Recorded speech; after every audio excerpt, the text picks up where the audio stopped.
กินยินน้องอยู่พินบอกว่าสิทาให้กับอเมริกาน้องบอกสิทาอยู่ทางเมืองลาวโบกมือสั่งน้ำตาหลังสุดห่วงแฟนสาวจงคอยอ้ายอยู่เมืองลาวเถิดน้องสาวอย่าได้กังวลตัวอ้ายอยู่ไกล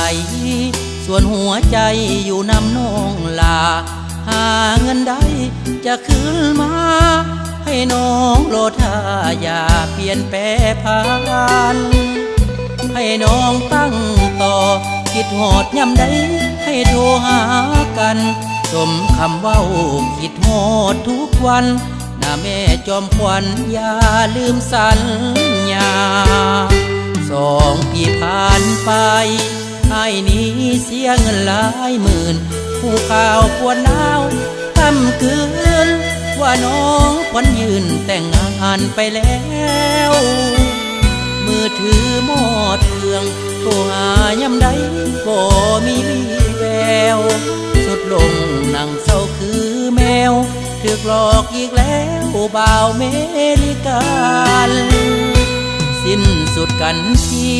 สัวชีวีบอกขอเห็นหน้าบอกเขาว่าสิทาแล้วหันหน้าเปลี่ยนไปเป็น2ฝากเงินให้ใส่ลดน้อยลดใหญ่ยังกลายเป็นรองศาสตร์นี้โคลานวลน้องศาสตร์หน้าไม้ปองสร้างบุญให้พอ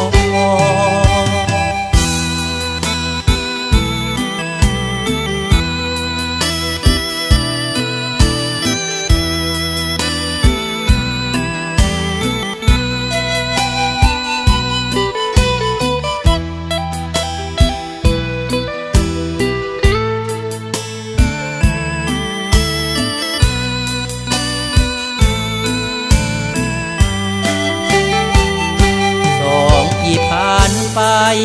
ไอ้นี้เสียเงินหลายหมื่นผู้ข่าวปวดหนาวค่ำคืนว่าน้องขวัญยืนแต่งงานไปแล้วมือถือหมอดเครื่องโทรหายำใดก็มีแววสุดลงนั่งเศร้าคือแมวถูกหลอกอีกแล้วบ่าวเมริกันสิ้นสุดกันทีสัวชีวีบอกขอเห็นหน้าบอกเขาว่าสิทา